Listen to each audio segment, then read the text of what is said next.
con el auspicio de...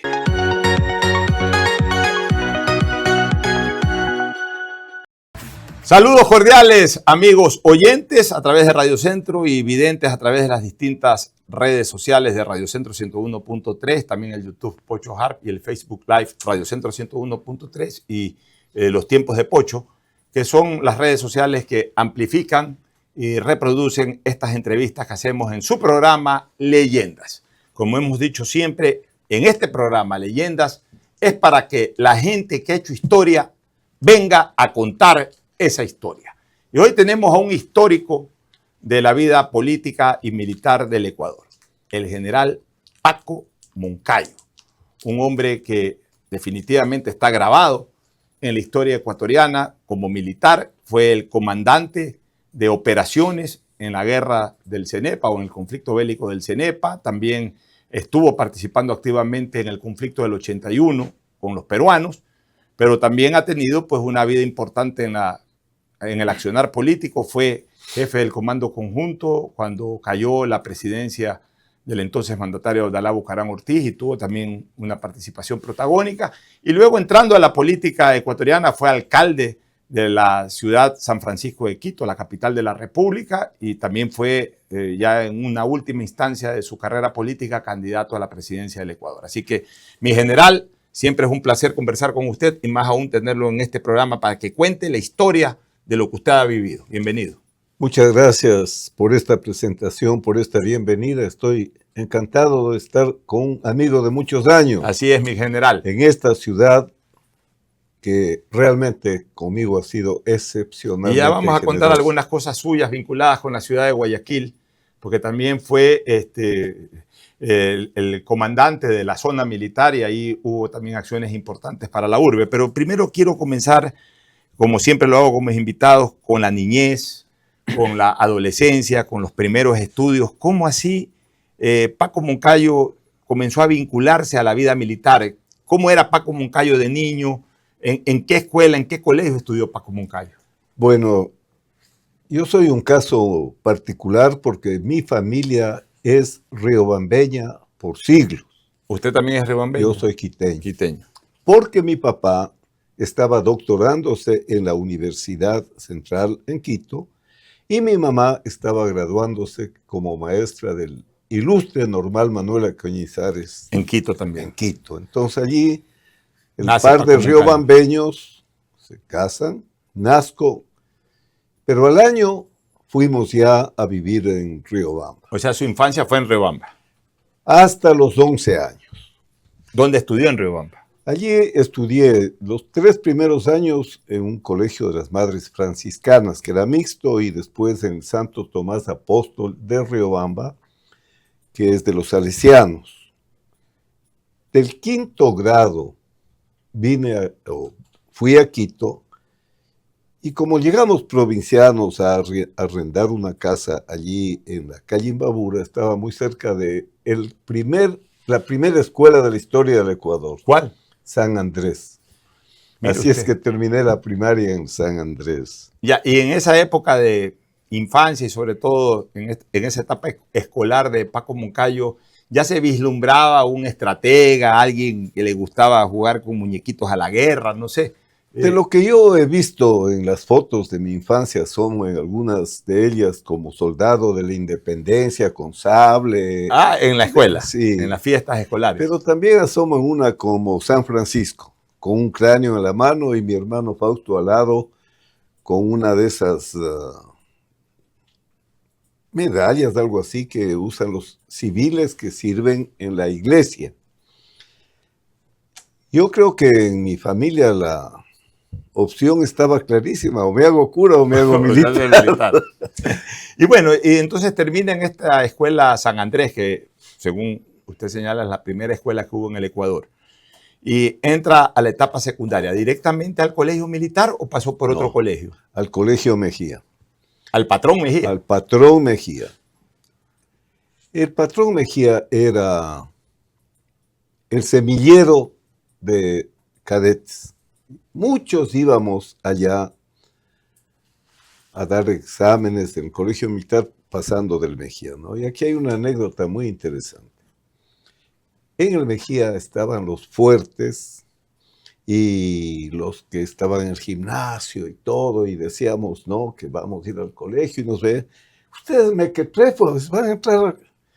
Total, cuando dimos los exámenes, que no solo eran físicos, llegamos todos los mequetrefes y todos los fuertes no entraron al Mejía. Claro, porque había pruebas psicotécnicas, pruebas de materias. Era complicado entrar al Mejía. Era complicado. ¿Y usted en esa época colegial general hacía deporte, era futbolista, maratonista? ¿Qué deporte usted hacía? Bueno, yo fútbol. Jugaba fútbol. Inclusive era parte del equipo de fútbol de mi barrio, allí en la Villa Flora. Nuestro equipo se llamaba primero El Sol porque nos daba las camisetas del periódico El Sol, después se llamó Huracán. Me encantaba el fútbol. ¿Jugó en la selección del Mejía? No, porque yo ya al cuarto curso ya pasé al militar. Ya, pero ¿y mientras estaba en el Mejía iba a ver esos clásicos con el Montúfar o no? Pero por supuesto, la pelea era Montúfar y Mejía, ¿no? Entonces nosotros decíamos, Mejía, patrón Mejía. Los del Montúfar, si el Mejía es patrón, el Montúfar es señor. Patrón es el que tiene plata, señor el que sabe ser. Esa es pelea. Pero ¿sabe qué? Pero peleas entre comillas, pero eran más bien disputas sanas, ¿no? Como ahora se ve en los estadios. Mire lo que pasó días atrás en Argentina. Qué lástima. Ahora van es delincuentes a los estadios. Bueno, muy bien. Acabó tercer, cuarto año en el Patrón Mejía y de ahí usted se fue al colegio militar. Del tercero al cuarto al colegio militar y estuve allí 5 años. ¿Cómo así se entusiasmó por ir al colegio militar? Bueno, ahí viene la razón de ser de nuestra generación. Como yo les he dicho siempre a los oficiales, a la tropa, nosotros somos de la generación de la derrota. Así le llama usted la generación de la derrota. La generación que por lo del 41. Claro, porque cuando nacimos, nuestro país estaba invadido, al año siguiente nos humillaron horriblemente. ¿Usted en qué año nació, general? El 40. Un año antes del conflicto. Entonces, en la casa, mi abuelo, pero llorando, ¿no? Lo que nos hicieron, que bombardeaban nuestras ciudades indefensas, violaron a nuestras mujeres en el oro. Eso usted escuchaba desde la casa. Después en el Mejía, ese era el tema de los profesores de cívica, de historia. Entonces, así se fue formando la vocación en nuestra generación. Oiga, ¿será verdad, general? Usted obviamente recién nacía, pero debe haber escuchado y debe haber leído que en el conflicto del 41, inicios del 42, estaba tan desarticulada la fuerza militar ecuatoriana que hubo momentos en que los sargentos no le hacían caso a los coroneles, ni los coroneles a los generales. Mire, lo que pasó en 1941, yo he escrito como historiador en detalle y con documentos. Hicieron una defensa heroica. Atacaban 15,000 soldados peruanos con fuerza aérea, con submarinos, con destructores, con tanques, con paracaidismo, y los que estaban en el oro defendiendo con fusiles, ametralladoras ZB, mal vestidos, mal calzados, mal comidos, hicieron una defensa heroica. Y en esa guerra tuvimos puntos sobresalientes, porque no es que se quedaron derrotados, estuvieron combatiendo en Panupal y estuvieron emboscando cuando querían subir hacia Cuenca, en fin, estuvieron luchando hasta el último momento. Pero lo cierto es que cuando hubo la reunión en Río de Janeiro, cuenta la historia, yo he leído el libro de Julio Tobar Donoso, finalmente le advirtieron a Tobar Donoso que si no firmaba el protocolo de Río de Janeiro, Perú estaba listo para tomarse el Golfo y por ende la ciudad de Guayaquil. Esa es parte de ser de la generación de la derrota, de la vergüenza, de nuestras generaciones de oficiales y de la tropa, ¿no? Porque ¿qué le dice Sol y Muro al canciller ecuatoriano? Si no tienen espada que les defienda, firmen lo que les ponen, porque si no en 5 días Guayaquil cae en manos de los peruanos. Si no tienen espada que les defienda. Ahora, general, usted siendo un historiador militar, y esta sería una primera gran verdad histórica o una primera gran revelación, ¿Usted libera de responsabilidad y culpa a Julio Tobar Donoso y a Carlos Alberto Arroyo del Río, canciller y presidente del Ecuador en esa época? Bueno, mire, la realidad es que toda la década de los años 30, a la que en mis libros les llamo la década infame, en 10 años tuvimos 11 gobiernos, tuvimos 2 guerras internas. Lo que poco que teníamos para defender el país, nos gastamos matándonos entre los ecuatorianos, conservadores, contraliberales, en fin. De modo que cuando llegamos a 1941, no teníamos capacidades de defender al país, porque sin estabilidad, matándonos entre nosotros, fuimos presa facilísima para el Perú. Vea la diferencia, y esto yo pongo énfasis. Se hizo el traspaso de poder entre el gobierno militar y la democracia, como en ninguna otra parte, ¿no? En todas partes los votaron a los militares por indeseables, porque habían abusado. Aquí no, una entrega ordenada. Y tenemos un periodo de democracia. Lastimosamente muere ese gran señor que fue el presidente Roldós, un hombre muy querido en las Fuerzas Armadas, un hombre que estuvo en el 81 en las trincheras con la gente. Por eso, gente estúpida que dice que los militares le mataron, ¿no? ¿Cómo va a ser una persona queridísima? No había forma de estar en contra de él. Fue un accidente lo de Roldós. Fue un accidente indiscutible. ¿Y por qué nos estamos saltando ciertos momentos? Después vamos a regresar, pues ya que usted toca el tema. ¿Por qué pilotea a alguien que ha estado toda la mañana de decán de Roldós ahí parado al lado de él, con el sol y con el cansancio? ¿Qué pasó? Pues, ahí la seguridad militar debió haberlo impedido. Por supuesto, ese es un error de seguridad imperdonable. O sea, pero no es que le querían matar al presidente, ¿no? Un descuido. Claro, el coronel Andrade era su edecán, no podía también ser el piloto, pues. Y estaban celebrando precisamente una gran ceremonia para condecorar a los héroes de Paquilla. El ayudante llega una hora antes de que el presidente esté listo. Después, toda la ceremonia está parado detrás, y después ir a volar, creo que puede ser una de las causas. Yo no soy... Y en esa época se hablaba, incluso ahora en aeronáutica, que volar hacia el sur-sur, que es Loja, a cierta hora era muy difícil. General, entonces vamos a regresar, pero solamente termíneme de contestar esta pregunta. ¿Usted libera de culpa a Julio Tobar Donoso y a Arroyo del Río de lo del 41? Son tan culpables ellos como los anteriores. Ahora pero de la firma, no es que fue un acto de traición, porque estaba sometido a Ecuador. Claro, si usted no tiene espada que le defienda, pero ¿por qué no tenía la espada que le defienda? Ahora hay otros elementos adicionales, ¿no? Hoy hay una novela muy interesante histórica que demuestra que Tobar Donoso era agente de los nazis y que los norteamericanos le tenían identificado como tal. Mire usted. Imagínese, va a representarnos en la negociación alguien que estaba en una condición en la que no debía por ningún concepto asomar siquiera allí. O sea, fuimos derrotados con una delegación que no debía estar.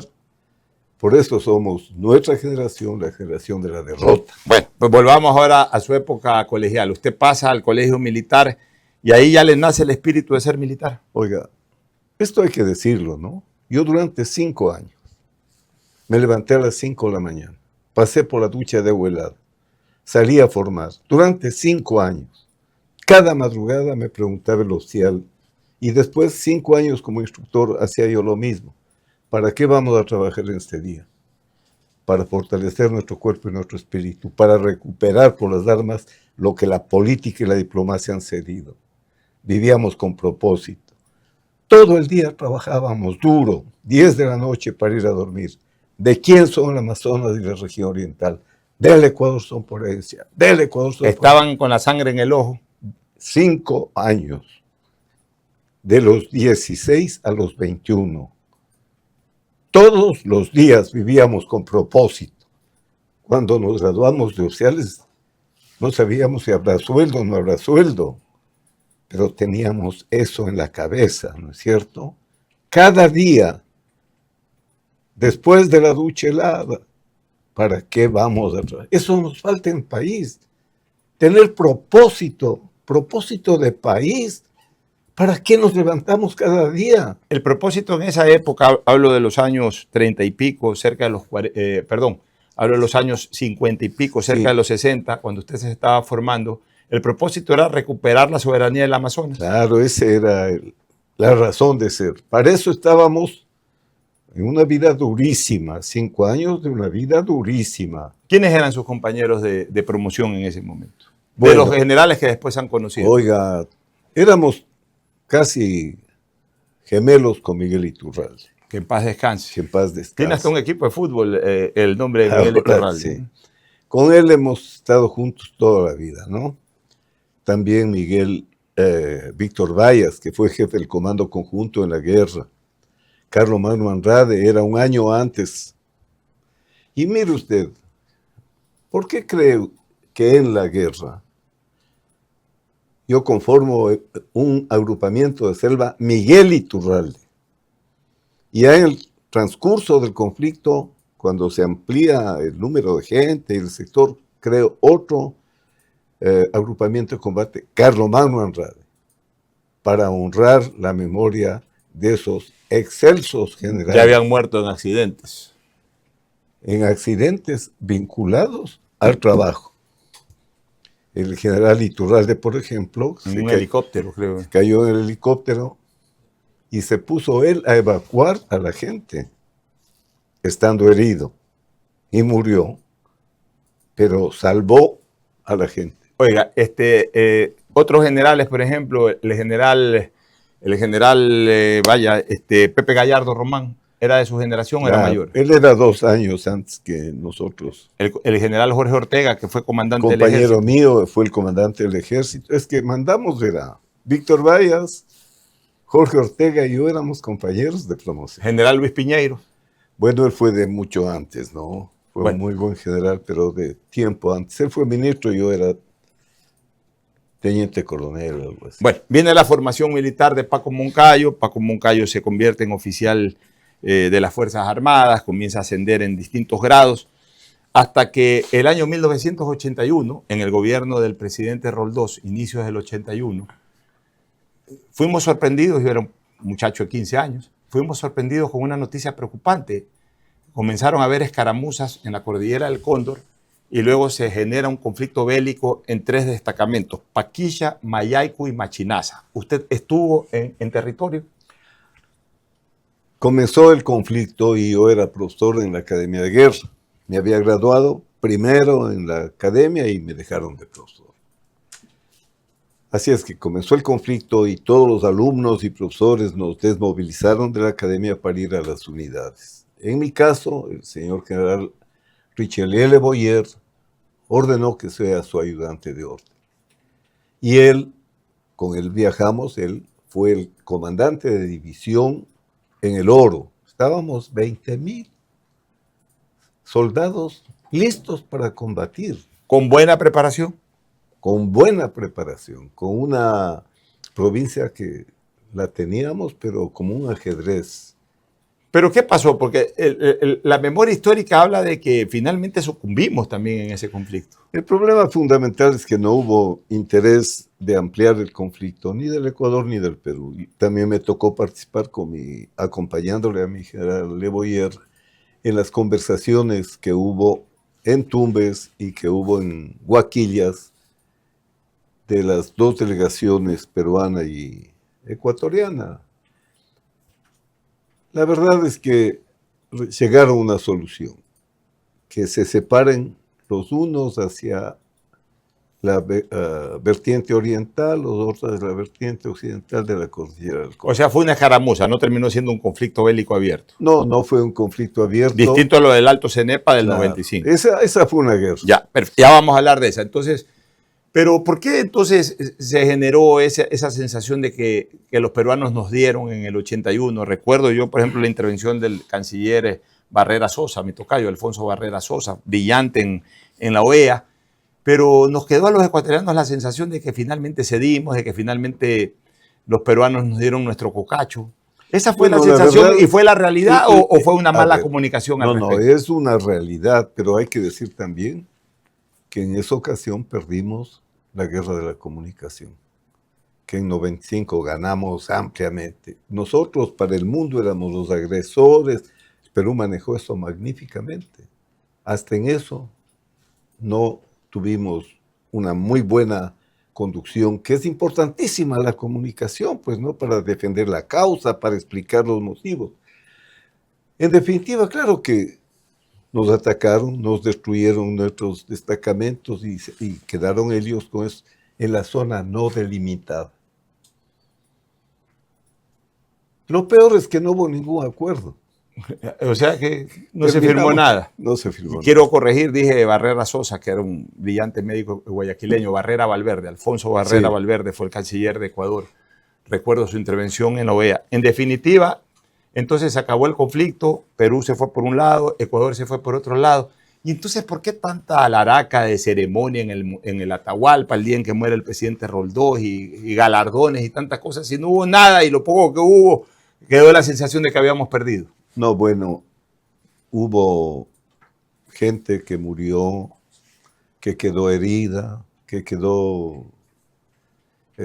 con graves problemas de movilidad, en fin, en todo lo que se hizo en esa ceremonia fue reconocer a los combatientes que defendieron heroicamente esos destacamentos. Más bajas tuvimos nosotros. Claro, más bajas, por supuesto. Eran otros tiempos. ¿Usted estuvo con fusil en mano ahí en Paquilla? No, yo no estuve, pues, como le digo, estuve en Machala. Ah, en usted el estuvo en Oro, Machala, en lo que se claro. llama la retaguardia. O sea, No, usted no no, estuvo en la cordillera propiamente No, dicha. más bien estábamos en la vanguardísima, pues, porque el principal eje de operaciones es Tumbes Machala, pues. Allá usted pierde un destacamento. Si le atacan por la línea de operaciones de Tumbes, Santa Rosa, Machala, quedan a las puertas de Guayaquil. Y se querían meter los peruanos por la zona urbana, hablemos así, Tumbes, No, Santa mire, Rosa. Bueno, Tumbes es Perú, pues Santa Rosa, Huaquillas, Machala, o nunca hubo nada por ahí ahí. tengo la certeza, porque estuve allí, que ellos sabían que no podían por allí entrar porque habíamos 20,000 gentes, teníamos 3 brigadas de infantería, una brigada de artillería, una brigada de fuerzas especiales. O sea, no es que era un desfile. Allá arriba, en cambio, sí tuvieron ellos una gran ventaja local y la aprovecharon. Ya, ahora, muy bien. Pasó el tiempo, el 81 quedó el famoso concepto de la herida abierta, del 41 y del 81, 40 años después. Las Fuerzas Armadas se fueron profesionalizando cada día más. Usted ya dejó de ser teniente coronel, pasó a ser coronel y luego pasó a ser general y luego pasó a ser, en el 95, en lo del CENEP, ¿usted qué era? ¿Y comandante? Era el comandante del Teatro de Operaciones. El comandante del Teatro de Ejército Operaciones. De repente, ¿cómo nace este conflicto del CENEPA del 95? O sea, ustedes estaban haciendo una vida militar normal, común y corriente, y de repente, ¿cuáles fueron las primeras señales de que se venía un conflicto con Perú? Bueno, lo que pasó es que siempre sucede así. Un país que tiene éxito cree que en la próxima ocasión va a ser igual. Fujimori pensó que iba a ser otro 81. Estaba de candidato a la presidencia. No, ya era presidente, claro, en la reelección. A la reelección, estaba con malas cifras. Entonces él dijo, o pensó, que iba a pasar como en Paquilla, donde le llevaron al presidente Belaúnde a izar la bandera del Perú. Él creyó que iba a ser un paseo, que iban a llevarle, se inventaron inclusive Tiwinsa, que ya, entonces iba, pero él manejó la comunicación tan bien que lo reeligieron, porque toda la venta de la noticia para el Perú es que ganaban. Bueno, entonces esa fue una guerra iniciada por... Pero ¿cómo se enteran ustedes que algo malo pasó en la frontera? Nos enteramos porque un teniente coronel Lazarte, peruano, se reúne con el coronel Aguirre, ecuatoriano, comandante del batallón de selva Gualaquiza, y le dice, mejor salgan porque Fujimori quiere una prenda y si no salen les vamos a sacar de las cabeceras del CENEPA, ¿no? ¿Por qué ellos o nosotros podíamos decir que estamos en territorio ecuatoriano o peruano? El problema es que después del protocolo, después de que se comienza ya a colocar los hitos, el Ecuador desde 1947 plantea que no hay el divisor de aguas entre el Santiago y el Zamora. Y que por lo tanto la cordillera del Cóndor no es el límite, porque hay dos divisores. Ese era el tema. Y en esa zona no había hitos, porque el Ecuador dejó de poner los hitos sobre la base de que geográficamente no había el divisor de aguas. Entonces, en esa zona teníamos nuestras bases en las cabeceras del CENEPA. Cuando nos dicen que nos van a desalojar, inmediatamente nos pusimos en alerta. Del 81 al 95 pasamos entrenándonos todo el tiempo. Le puedo decir yo porque fui comandante en la Brigada del Oro, fui comandante en la Brigada Guayas, fui jefe de Estado Mayor en la Brigada Napo, había sido comandante en Macará, en Celica, y en ese entonces yo era el comandante del Ejército de Operaciones. 54,000 soldados armados, equipados y en sus posiciones. Entonces, cuando los amenazó este oficial militar peruano de que mejor retírense porque Fujimori quiere lo de aquí y lo de allá, ¿qué dijeron ustedes? Nada, pues. Vengan. Claro, fuimos con lo que pasó el 81 en memoria. Cuando atacó el Perú a los destacamentos nuestros en la cordillera del 81, estaban allí conscriptos, tropas regulares. Ahora habían oficiales más fuertes. Hoy, yo mismo, con el señor general Ortega, que es el comandante del ejército, ahí creamos el agrupamiento de Selva Miguel Iturralde. Y pasó lo que pasa siempre en las guerras. El Perú creía que se iba a repetir lo del 81, pero cuando llegaron no estaban conscriptos, estaban las fuerzas especiales del Ecuador. ¿Cuándo se rompió fuego, general? Bueno, a mediados de enero. Y los combates... ¿Quién disparó primero, Perú? También es buena pregunta. No. El Perú quiso crear una base en las cabeceras ya del CENEPA. Como había creado antes en el otro sector de disputa, en el eje Cusumasa-Bumbuiza, crearon el destacamento Pachacuti. Hubo ya el 90 un principio de conflicto, conversaron, resolvieron, dijeron que iban a retirar, nunca retiraron. Más bien, los militares al canciller que negoció, lo votaron.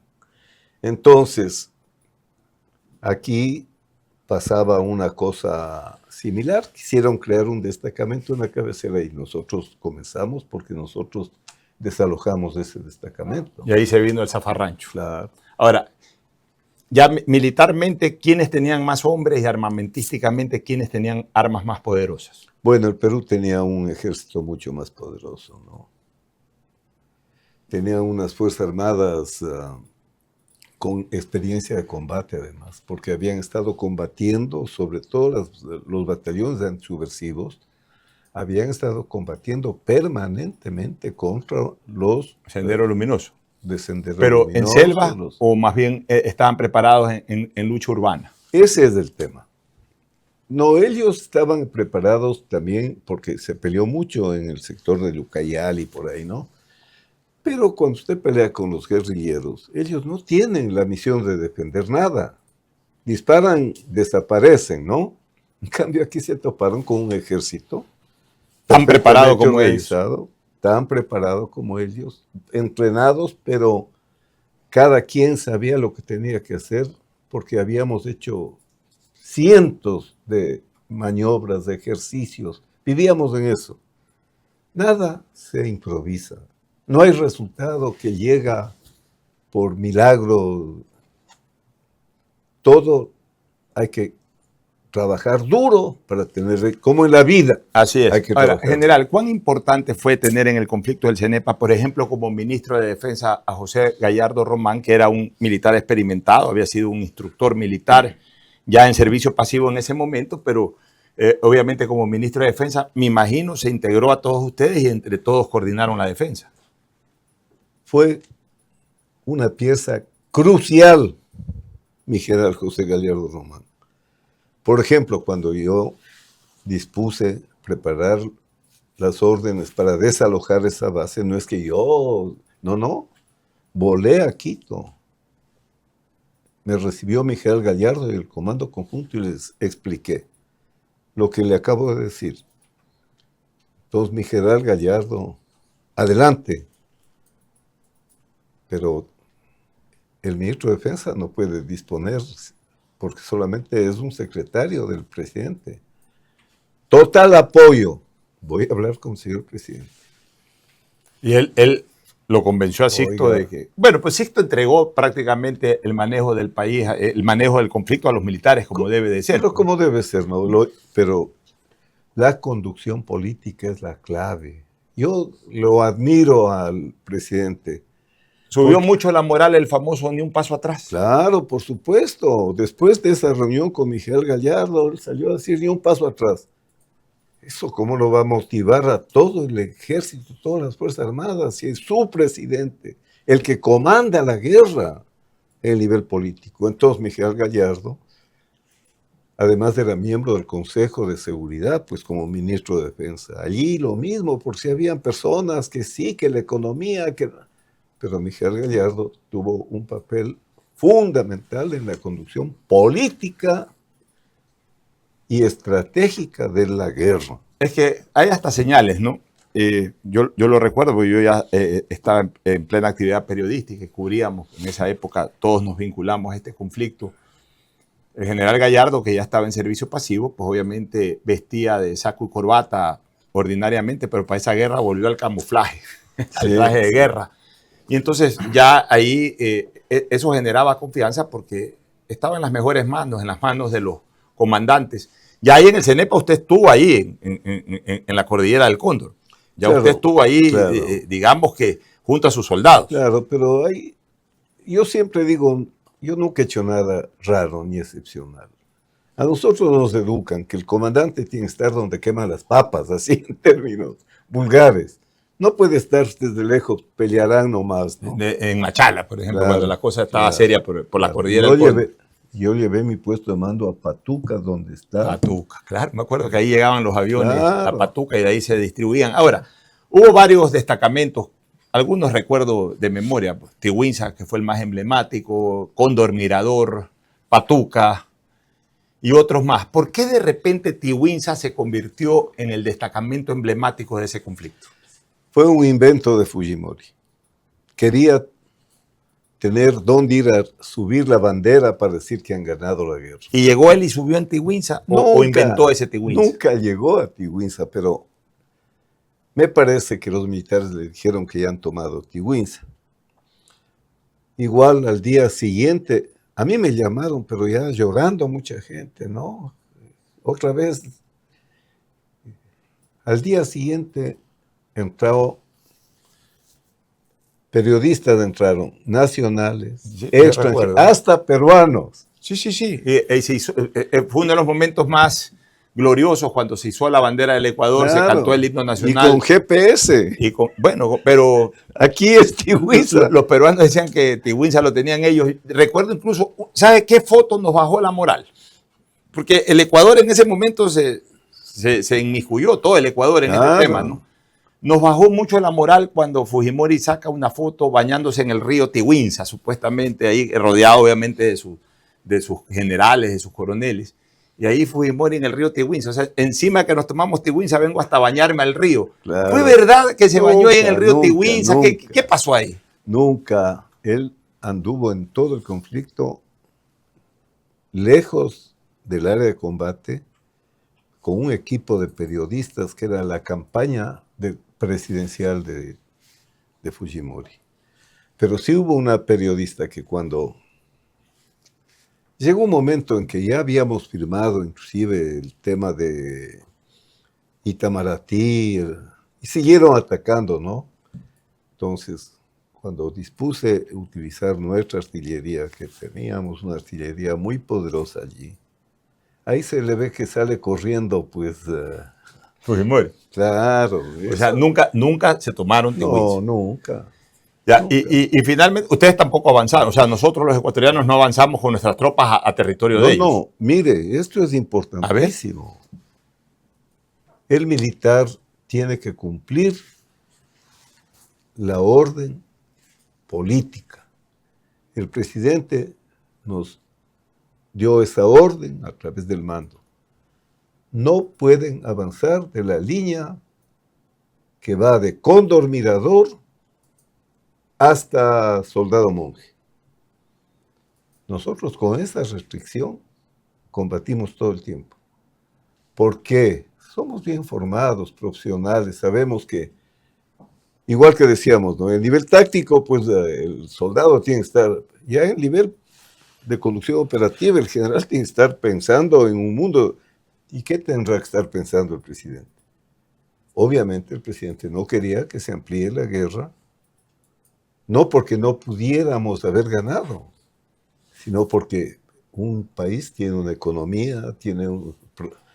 Entonces, cumplimos, oiga, profesionalmente. De esta línea no pasan. Oiga, general, todo combate siempre tiene sus momentos emblemáticos. A pesar de que perdimos en el 41, la gente recuerda lo del Cañoncito Calderón. Pero acá en el CENEPA, quizás lo que más se recuerde fue la gesta heroica de la Fuerza Aérea Ecuatoriana cuando se bajó 2 aviones peruanos. Ustedes inmediatamente se informaron de eso. ¿Levantó mucho la moral ese triunfo aéreo? Mire, nos bombardeaban la aviación peruana y eso baja la moral de la gente. Ahí tengo yo fotos, incluso unos cráteres de los bombardeos, ¿no? Y nos atacaban con los helicópteros hasta que, primero, la artillería antiaérea, los IGLA, bajaron 7 o 6 helicópteros de combate, pero el momento que la Fuerza Aérea tuvo esta victoria excepcional en América, porque combate aéreo... Fue el primer conflicto aéreo, y creo que hasta el momento el único que se ha dado en Sudamérica, ¿no? Claro, y eso cambió también. General Banderas fue dejaron de bombardearnos, el piloto, y después hubo otro piloto dejaron más. de bombardear. O sea, teníamos unas Fuerzas Armadas muy profesionales, habíamos entrenado juntos. La también. Marina tenía bien cubierta la entrada al Golfo. Estábamos con la Marina, teníamos naves, pero... submarinos, todo. Al día en la tecnología. Y mire, en Patuca teníamos el apoyo aéreo aproximado. ¿Se acuerdan que uno de nuestros aviones de A-37 regresó, que alcanzaron con un misil peruano y logró aterrizar? Todo se nos alineó, porque no perdimos un avión, no perdimos un Los peruanos sí helicóptero. se bajaron 2 aviones peruanos, ¿no? Sí. Y hubo más bajas peruanas esta vez que ecuatorianas. A mí me da pena porque no es, oiga, esto, una suma y resta. No, yo sé, pero estamos hablando de guerra. Pero infinitamente. Ya. General, pasaron 2, 3 años, ya vamos a regresar después a la época del Comando Conjunto suyo y a la situación política en el gobierno de Bucarán. Pero para terminar esto del conflicto del CENEPA, pasaron 3 años. Ya usted había dejado de ser jefe del Comando Conjunto, el general Gallardo había vuelto al Ministerio de Defensa en el gobierno de Fabián Alarcón, y de repente se firma la paz ya en el gobierno, perdón, él regresa como ministro de Defensa en el gobierno de Maguat y se firma la paz en el año 1998. Y entonces se dice que Ecuador lo que logró contener bélicamente lo perdió en la diplomacia. ¿Perdimos territorio aquel que defendimos o usted cree que fue un buen acuerdo ya para sellar la paz definitiva? Para mi concepto, esa paz era imprescindible. Y yo era diputado nacional y di un discurso en ese sentido. O sea, usted avaló la firma. Pero por supuesto, De hecho, el Congreso, como se llamaba en esa época, tenía que aprobarlo. Claro. Y usted estuvo a favor. Claro. ¿Y por qué lloró entonces el general Gallardo? Yo recuerdo una imagen del general Gallardo ahí en el Congreso o en algún lado cuando se anunció este tema, que caía en lágrimas, que derramaba lágrimas de dolor hasta cierto punto, porque decía, lo que nosotros defendimos, nos da pena que de alguna manera hayamos cedido algo en la diplomacia. Bueno, la verdad es que el tema diplomático, el tema jurídico eran totalmente enrevesados. Los garantes convertidos en árbitros, porque eso fue lo que yo apoyé en la asamblea, porque lo que pidieron los garantes es que los dos congresos, el del Perú y el Ecuador, aprueben que la decisión de los garantes, estudiando todos los aspectos históricos, físicos del problema, esa decisión sea vinculante. Yo apoyé eso. Ahora, el momento de la negociación, se cayeron nuestras tesis. Le voy a contar porque esto está en mi libro también. La tesis nuestra del divorcio quorum, todo eso fue conocido porque se crearon dos comisiones técnico-jurídicas. Qué pena, antes de negociar, las dos comisiones le dieron la razón al Perú. Sí hay el divisor de aguas y el divisor de aguas corresponde a la línea trazada. ¿Quién les dio la razón? Las dos comisiones técnico-jurídicas. ¿De dónde eran esas comisiones? Eran comisiones internacionales. O sea, ya tampoco a la Cancillería como culparles. Esta es una historia de siglos. Lo importante es que ya se firmó la paz y ya no tenemos más ese problema. Regresemos en el tiempo. Usted después del CENEPA pasa a ser comandante del ejército. ¿Quién lo nombra jefe del comando conjunto? Bucarán. ¿Y por qué usted no lo apoya a Bucarán cuando se cae Bucarán? Qué buena pregunta. Pero en primer lugar le voy a decir que Bucarán no, de una manera inteligente, no cambia ni al canciller ni al comandante de la guerra, pues. Entonces, mantiene al canciller Lloro Franco y a mí como jefe del comando conjunto. Y además hace la primera visita de un presidente a Perú, por eso es que hay que reconocerle a Abdalá Bucarán, que fue el que prácticamente comenzó a formar los cimientos de la paz con el Perú. Y le pone a Víctor Vallas, que fue jefe del comando conjunto en la guerra, como ministro de Defensa. Entonces estábamos intacto el mando, tanto diplomático como militar. ¿Qué pasó en la caída de Bucarán? Lo que pasó en la caída de Bucarán es lo que pasa siempre en la política. De aquí yo creo que el presidente Bucarán cometió ciertos desmanes. Pero esa fue una pelea política clarísima, en la cual lo que es reprochable es que estábamos en guerra con Perú. Solamente habíamos firmado el cese de los fuegos. Pero ya el 96, inicio del 97, no había conflicto. No, estaban... Mire, el Perú se había rearmado, estaban con la sangre en el ojo. Quería la revancha. Querían la revancha. Habían adelantado todas sus tropas y en esas condiciones, conflicto político. Bueno, pero el Congreso destituye de una manera anómala al entonces presidente Bucarán, lo declara no apto psiquiátricamente para gobernar el país, sin un informe psiquiátrico, nada. ¿Por qué las Fuerzas Armadas se prestaron para permitir ese golpe político? Mire, es que las Fuerzas Armadas no tienen nada que hacer en la competencia política. Pero obviamente, pues, consolidar el Estado democrático. No. Las Fuerzas Armadas no son jueces constitucionales, las Fuerzas Armadas... Con mayor razón. No. Ustedes terminaron interpretando la Constitución al darle la razón a una parte. Nosotros no dimos la razón a nadie.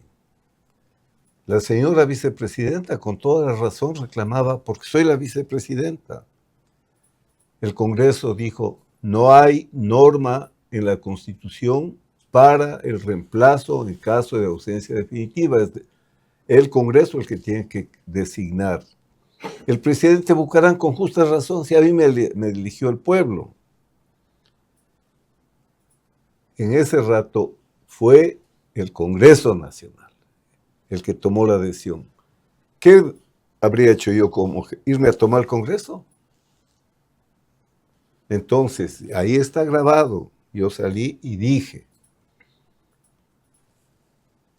las Fuerzas Armadas no somos árbitros de las contiendas políticas. Nuestro deber es la seguridad externa e interna. Nosotros no vamos a participar, sino pedimos que resuelvan los políticos de este problema político. Ahora, dígame una cosa, general.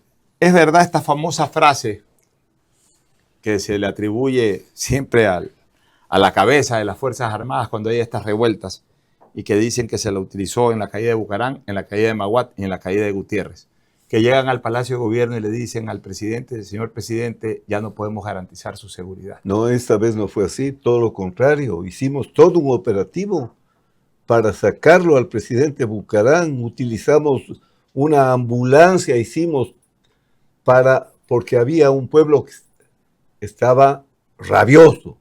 Le sacamos, le liberamos. Llegó acá el presidente Bucarán y dijo, hay un gran general, el general Moncayo. Aquí dijo públicamente. ¿Y por qué después Bucarán dice que usted lo traicionó?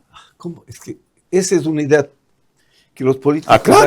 ¿Acaso que yo me debo al político? Yo me debo a las Fuerzas Armadas y a la Constitución. Y ahí que todas las Fuerzas Armadas decidieron de que había que dar un paso... No decidimos nada. Eso debe quedar claro. Nunca decidimos nada. Está clarísimo mi discurso. Nosotros no somos ni jueces constitucionales ni árbitros de la política. Yo tenía un ejército que quería la revancha en las trincheras. ¿Cree que hubiese sido un irresponsable yo si hubiese metido a las Fuerzas Armadas en este lío político? Bueno, se va a Bucarán y se produce una especie de vacío de poder. ¿Por qué? Porque si bien es cierto que el Congreso había destituido a Bucarán y en la misma sesión había elegido presidente interino a Fabián Alarcón con el argumento de que la Constitución no determinaba que el vicepresidente o vicepresidenta asumía en caso de caída del presidente. Sin embargo, se produce el vacío porque hubo reclamos y se produce este hecho sui generis, yo diría hasta ridículo históricamente, de que revocan hasta cierto punto la designación de Alarcón como presidente interino, pero llegan a un acuerdo para que doña Rosalía Arteaga gobierne un fin de semana y entregue el poder el día lunes. O sea, algo totalmente atropellado a las normas jurídicas. Y en medio de eso estuvo el Comando Conjunto y estuvieron las Fuerzas Armadas. ¿Qué pasó? Nosotros no hicimos nada. Habría sido un grave error tomar el partido de la vicepresidenta, el partido del Congreso o el partido del presidente Bucarán. Estábamos en guerra. Teníamos un ejército con la sangre en el ojo en las trincheras, listos para operar. Mi primer deber como comandante de las Fuerzas Armadas era seguir con el dispositivo, con los planes, protegiendo nuestra soberanía y evitar que haya un desangre interno. Tan reconocido fue esa actitud nuestra, créame, que después de eso, al jefe del Comando Conjunto de las Fuerzas Armadas, me invitaron a El Salvador, a Guatemala, a participar en los procesos de paz y a darles conferencias sobre Fuerzas Armadas y democracia, sobre Fuerzas Armadas y relaciones cívico-militares. Bueno, yo tenía ese prestigio que me gané en Guayaquil, ¿no? Claro. Relaciones cívico-militares como tuvimos en esos años. Usted fantástico. Regreso un poquito más en el tiempo. Usted estuvo como jefe de zona en Guayaquil en el gobierno del presidente Borja. Claro. Y se atribuye mucho su participación en el relleno sanitario que hubo en los sectores de Trinitaria, de parte del suburbio oeste de Guayaquil. ¿Lo recuerda? Oiga, yo tengo una enorme, ¿cómo le puedo decir? Satisfacción de mi tiempo en Guayaquil. ¿Dónde vivió usted en Guayaquil? ¿En qué parte? En la casa del comandante, que era en Urdesa. Ya.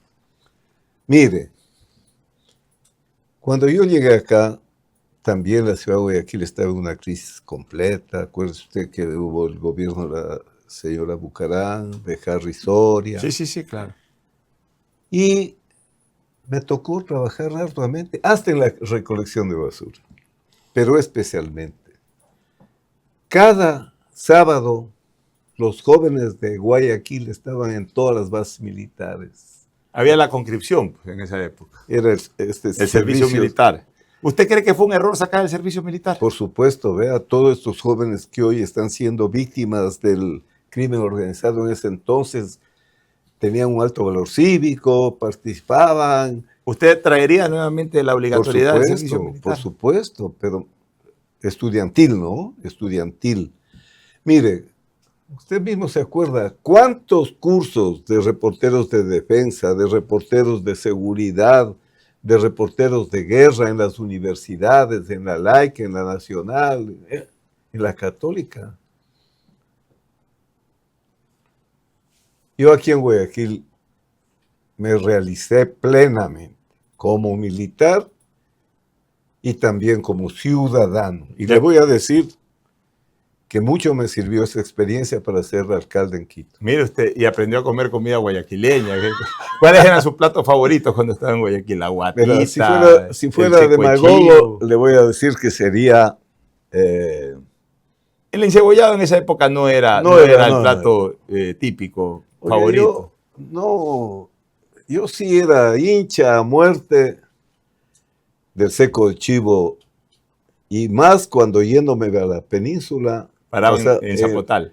Claro, el seco chivo arrecho. Claro, en Zapotal, en Zapotal. Bueno, vamos ahora sí a la parte política de Paco Moncayo. En el 98, después de ya toda esta participación como militar en el gobierno de Bucarán, antes en la guerra, se lanza al Congreso Nacional. Usted fue candidato, en esa época eran provinciales y nacionales.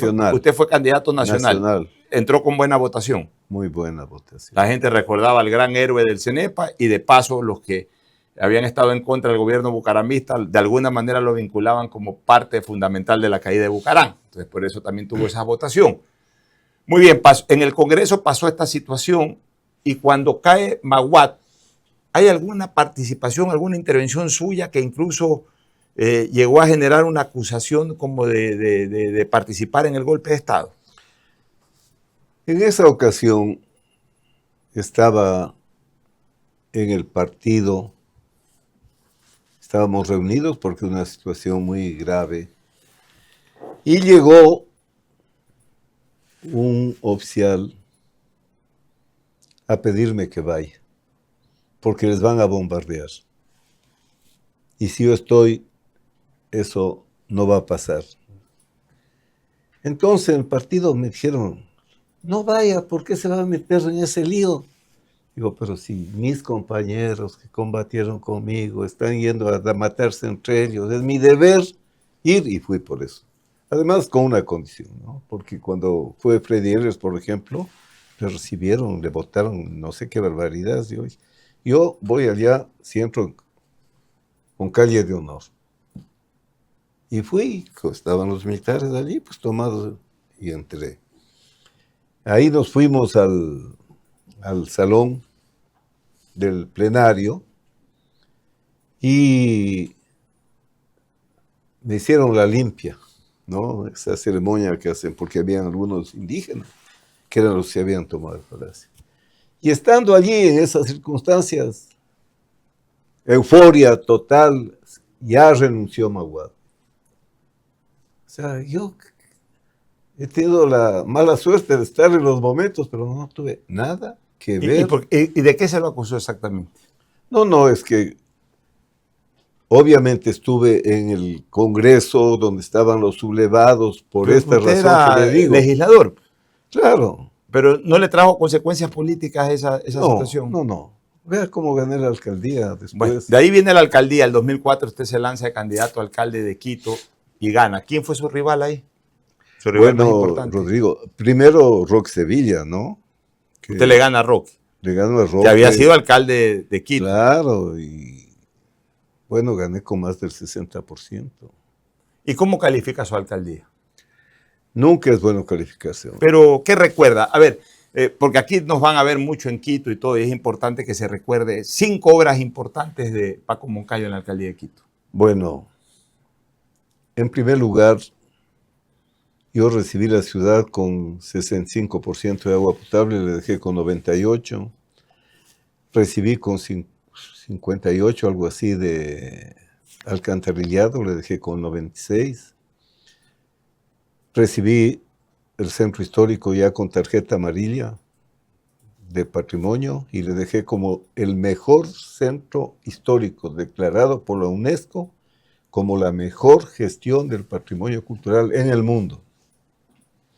Fui presidente de la Organización Mundial de Ciudades, junto con el presidente de París, Alain Delanoë, y con un presidente de una ciudad importante de África. Bueno, era un triunvirato, digamos, ¿no? Le llené de museos. Económicamente, crea el proyecto del aeropuerto, el sistema de movilidad, los túneles, en fin. Ya, yo quiero hablar sobre 2 obras, mi general. Primero quiero hablar de la obra del túnel Guayasamín, que conecta hoy con Cumbayá y con los sectores en la ruta al aeropuerto. ¿Por qué no hubo esa visión de que ya que se estaba haciendo un túnel, hacer un túnel amplio de 2 vías de ida y 2 vías de salida? Y se hizo a la larga un túnel estrecho que hoy no deja de ser un problema en Quito, porque la gente que va a Cumbayá o que viene de allá y de los sectores del valle, tienen que coger un carril de ida, un carril de vuelta, y el carril intermedio, dependiendo del tránsito, se lo utiliza de ida o se lo utiliza de vuelta, y se cierra el túnel a cierta hora para regresar a Quito y hay que dar la vuelta por otros lados.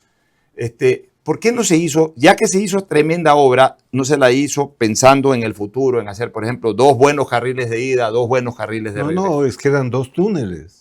Pero se hizo uno solo. Pero es que en mi gestión acabamos el uno y el que venía debía haber continuado con el plan.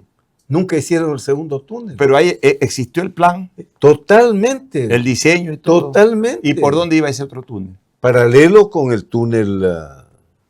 ¿Y por qué no se lo hizo? Usted como alcalde o exalcalde pudo haber averiguado qué pasó. Yo sé lo que pasa, pues. Que cuando llegan en este país vienen a refundar. El plan que hicimos con toda Quito, el plan Equinoccio, el plan de movilidad humana sustentable, eran los 2 túneles. ¿Por qué? Porque los valles son donde más se está poblando. Ningún experto de Londres, también de Bélgica, yo traje un equipo de expertos para hacer el proyecto de movilidad humana sustentable. ¿Y por qué no se pudo hacer los 2 túneles al mismo tiempo? Como por ejemplo en Guayaquil lo hizo el alcalde Nebot, los túneles que conectan la Pedro Menéndez con el centro de Guayaquil, el túnel de ida y el túnel de vuelta. Pero es que es un tema económico, no había para hacer los 2, pues.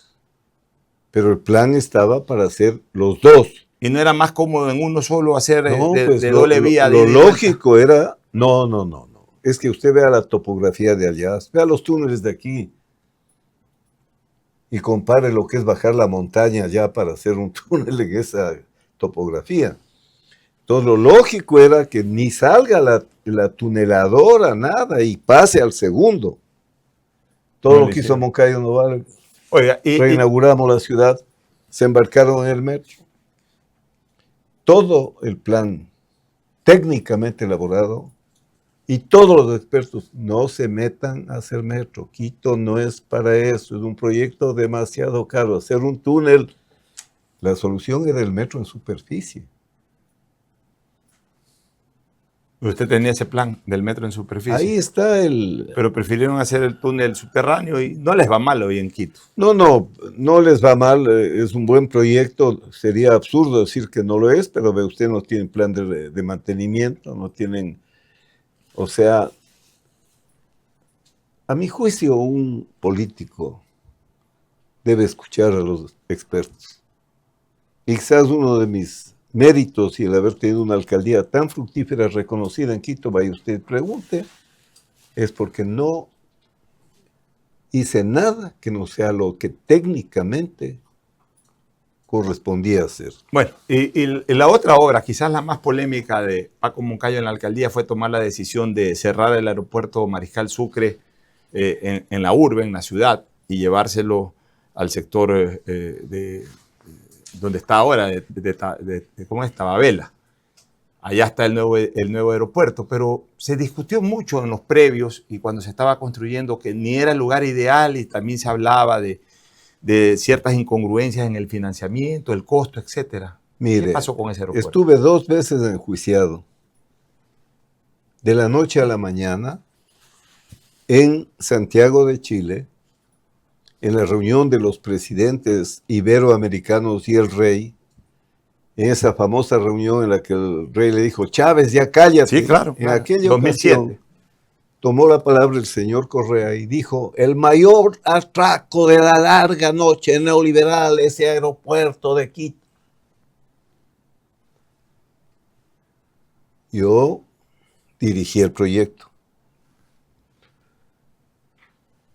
Llevé todos los documentos a la fiscalía.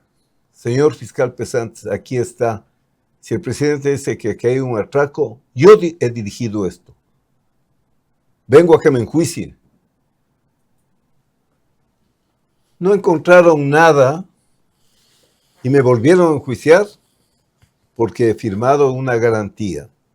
Que eso no me... Fue una persecución. ¿Quién lo persiguió? El señor Polit, por orden de quién sería. Mire, de pronto me llega a la... Polit respondía a Correa.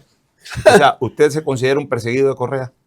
Vea, le daría mucho prestigio al señor Correa si yo me considerase un perseguido de una persona que ya sabemos lo que hizo en el poder, ¿no? Ya, ¿y qué pasó con los informes de Contraloría? ¿Cómo los pudo usted revertir? Nada, pues. Pero en uno de esos me decía que justifique $2 millones.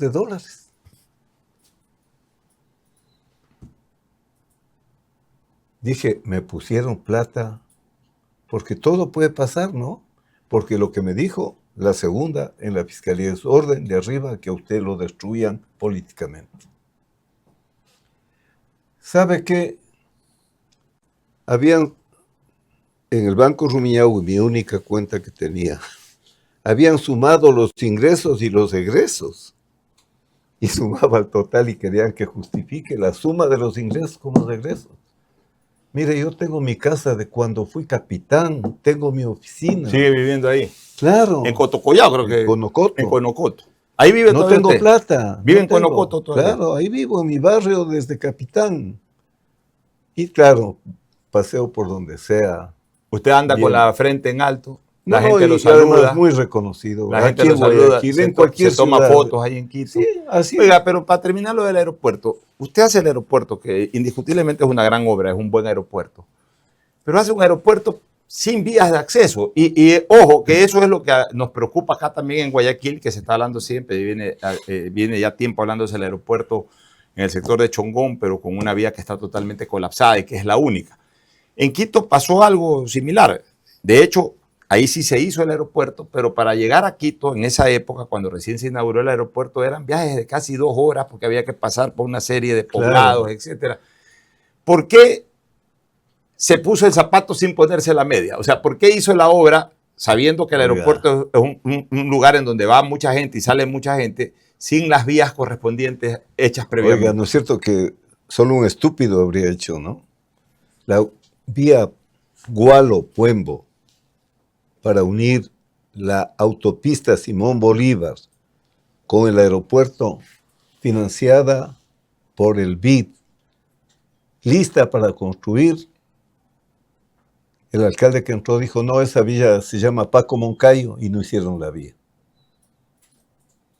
Yo no soy, oiga, si nadie que me conozca, fui director del CREA, goberné a Azuay, Cañar, Morona, Santiago, siendo mayor de 37 años.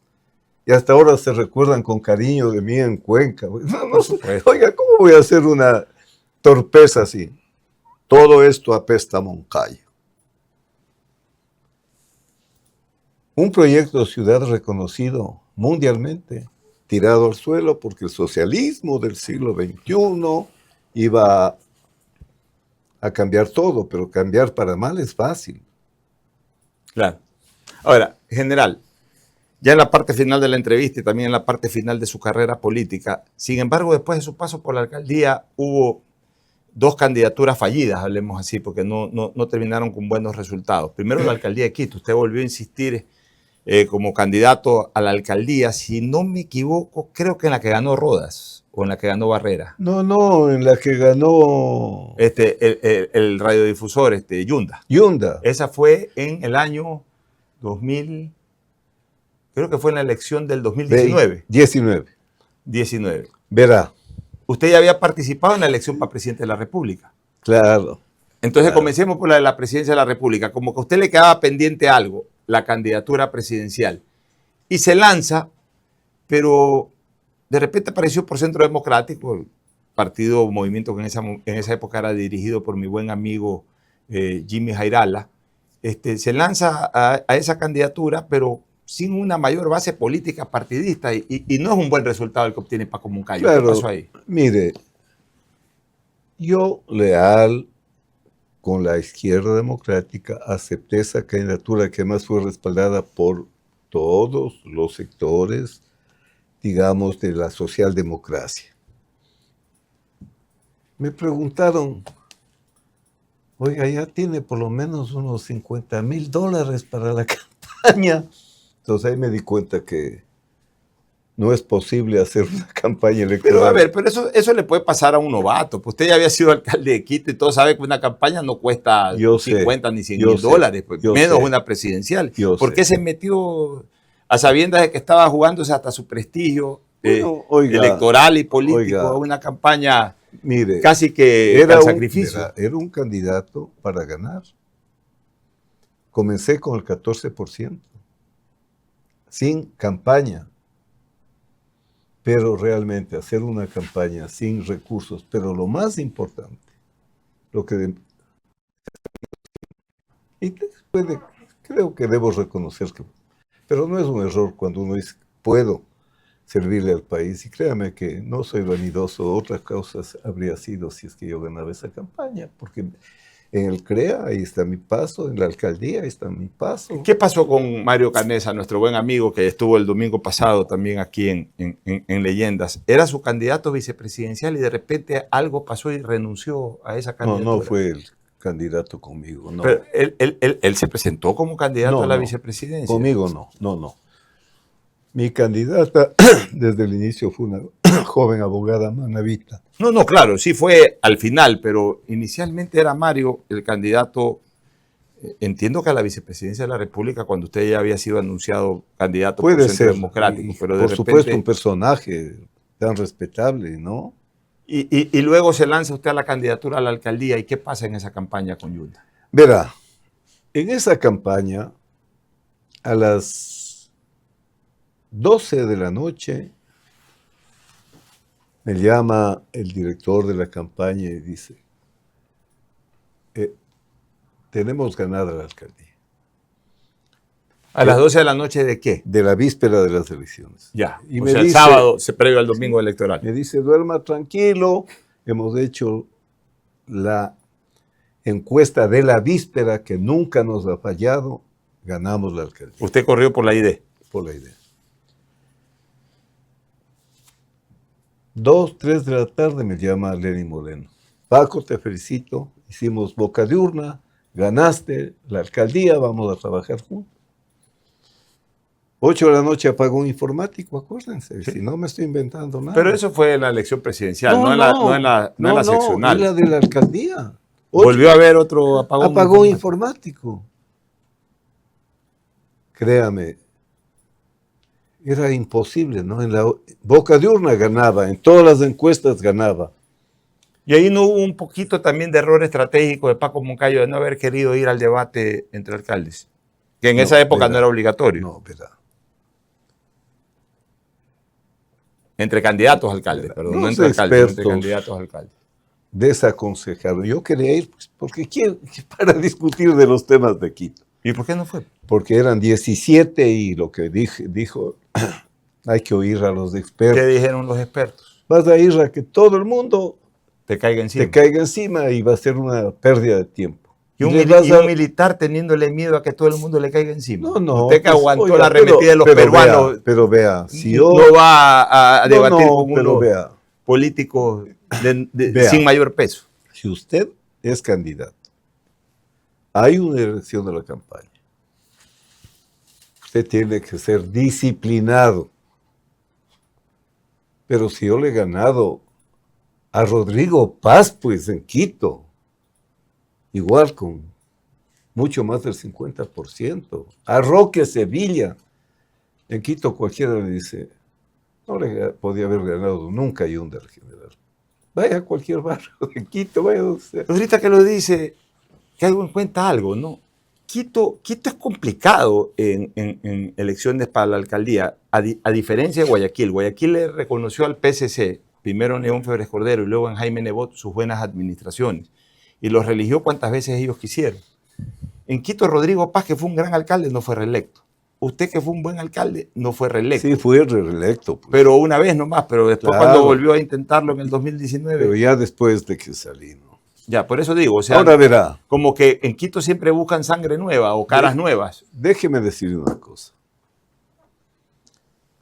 Conversábamos de mi tiempo aquí como jefe de zona. En esa época, Febres Cordero, que solo por eso merece ser admirado, habiendo sido presidente, aceptó ser candidato. Claro. Y fue un gran alcalde. Gran alcalde. Salvó a Guayaquil. Salvó a Guayaquil. Porque Guayaquil estaba en uno de los peores momentos. Después, claro, porque él borró todo y volvió a poner las piezas. Entonces dejó un buen reemplazo, pues. Porque Nebot fue un buen alcalde. Usted siempre guardó buena relación con Nebot. Claro, siempre hemos sido... Fuimos alcaldes en la época de los alcaldes, cuando era alcalde el Chato Castillo en Loja, el Cocho Cordero en Cuenca, la Uquitituaña por Ibarra, por ahí.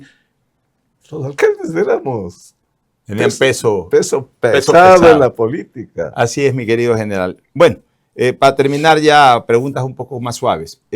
Usted en su época de militar, vinculado ya esto al deporte, nunca fue presidente del Nacional, pero me contaba de que presidía las asambleas para las elecciones del cuadro militar. ¿Recuerda un poquito eso? A ver, en primer lugar, el Nacional vino a cambiar el fútbol en el país. ¿Ya? Los puros criollos. Uno de los grandes aportes que hemos hecho las Fuerzas Armadas al deporte fue crear el Nacional.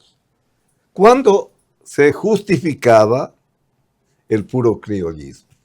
Ahora no se justifica. Ya no, ya no. ¿Usted haría de Nacional ya una institución que pueda contratar extranjeros? Mire, si en la selección pueden jugar extranjeros, el puro criollismo es una utopía hermosa, pero el fútbol es una práctica distinta. Usted vea en Europa, clubes que son símbolo en Inglaterra, dueños los árabes.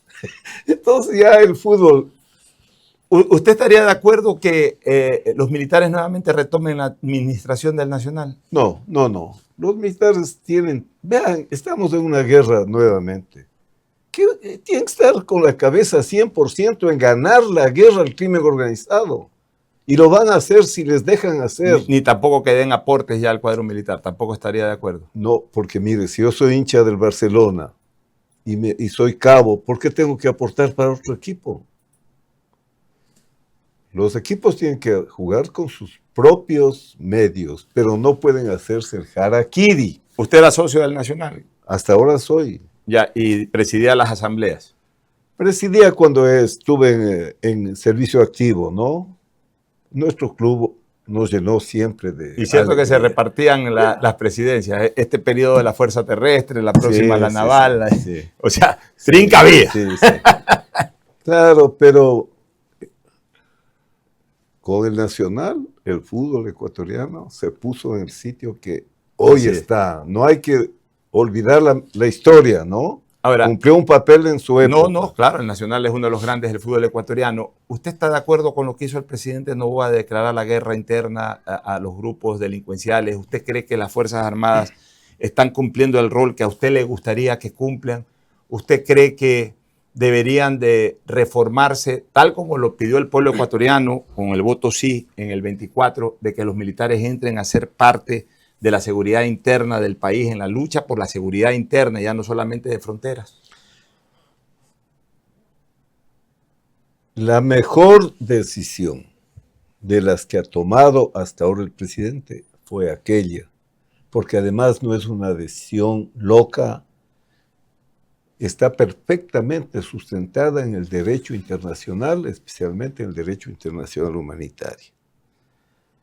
Hoy se reconoce estas nuevas guerras, estas nuevas amenazas que se llaman híbridas. En fin, en el mundo se reconoce. Y los militares tienen que defender la soberanía del país. ¿Está acaso la soberanía del país en riesgo? Sí. Están aquí italianos, albaneses, mexicanos, colombianos, venezolanos, brasileños, oleando nuestra soberanía. Yo siempre he dicho una cosa, general, no sé si usted me lo contradiga o esté de acuerdo conmigo. Para mí hemos perdido soberanía porque hoy estamos al imperio en ciertos sectores de los delincuentes y al final de cuentas se pierde tanto la soberanía con que hoy nos gobierne cierta parte del territorio una fuerza internacional reconocida, dígase la de un país extraño, como también de esta gente que viene de afuera y que también por las armas se toman nuestro territorio e imponen sus voluntades. Entonces realmente hoy compartimos la soberanía política con los delincuentes y eso los militares tienen que ser los pilares para evitarlo. Por supuesto, mire, no puede haber dentro de un país áreas liberadas, como llaman, ¿no es cierto? No puede haber un grupo que cobre impuestos para dar seguridad. ¿Quién tiene que dar seguridad? El Estado. Entonces, eso es perder soberanía. Que vuelen las avionetas con dólares, salgan con el oro, que la minería ilegal es un asalto enorme a la riqueza del país. Es perder la soberanía. Que los puertos artesanales, los puertos, hasta las radas en la costa sirvan para que salgan embarcaciones con motores potentes llevando la droga. Es perder soberanía. Las Fuerzas Armadas están en guerra y tienen que ganar esta guerra, no tienen otra alternativa. Y usted respalda eso. Pero por supuesto lo que se necesita es que haya una conducción política, estratégica, operativa y táctica, porque es una guerra y los ministros no son tácticos, tienen que estar dirigiendo la guerra. ¿Usted está de acuerdo? Como mi general Gallardo, ¿no es cierto? Pero usted está de acuerdo entonces que los ministerios de defensa tienen que ser manejados por militares en servicio pasivo y no por civiles. No. ¿O usted, en una democracia, usted está conforme con que también un civil lo maneje? En una democracia los ministros deben ser civiles, pueden ser civiles. ¿Por qué? Porque en las Fuerzas Armadas hay pues el comando conjunto. Ese es el que manda la guerra, no manda el ministro. El ministro es un secretario de Estado. Lo mismo el ministro del Interior es un secretario de Estado. El que les veamos en las calles, todo eso no quiere decir que estén mandando, porque sería absurdo que estén mandando tácticamente los ministros. Así es, mi querido general. Usted vive en Conocoto, me decía hace un rato. ¿Su familia bien? ¿Cuántos años tiene de casado? Desde 1968. Vea usted, cuando yo tenía 2 años. Estamos hablando de 57 Felizmente años. Casado. 4 hijos. ¿Cuántos nietos? 6 nietos, porque hoy ya no quieren. Mi último hijo ya no quiere saber nada. O sea, usted ya en este momento está para chochear nietos. Ya no quiere saber nada más de la vida. No se dejan porque ya están grandes. Ya me están dando nietas. O bisnietos. ¿Se ve de vez en cuando con el doctor Borja o ya ha dejado de verlo? No, sí lo he visitado. ¿Cómo está el doctor Borja? El doctor Borja, la última vez que le vi, que ya es unos 6 meses, estaba bien, ¿no? Pero Los años no perdonan, ¿no? Mi querido doctor Borja tiene 90 años, mi querido general Gallardo tiene 90 años, lúcidos, con una trayectoria realmente ejemplar, queridos, respetados. De mi parte, siempre tengo para ellos los sentimientos de la mayor admiración, porque han sido verdaderos íconos en la conducción política, militar de este país. Bueno, le queremos agradecer a mi general Paco Moncayo por esta maravillosa entrevista, abriéndose como un libro y contando lo que él ha sido en este país, un hombre histórico. Porque como yo siempre digo, aquí en Leyendas, los hombres que hacen historia tienen que venir a contar la historia. Muchas gracias, mi querido general. Para mí, un honor, un gusto estar en su programa, haber conversado así, Claro. francamente, abiertamente. El próximo día, domingo, estaremos con una nueva leyenda. Mire usted, me trae esta Le linda traigo obra, 100 años de la Revolución Juliana. Lo vamos a leer, editado por la Academia Nacional de la Historia, de Historia Militar del Ecuador. Aquí Soy lo mostramos. director de esa academia ahora. Está viniendo mucho a Guayaquil también por este tema, ¿no? Muchas gracias. El próximo domingo estaremos con una nueva leyenda del quehacer nacional.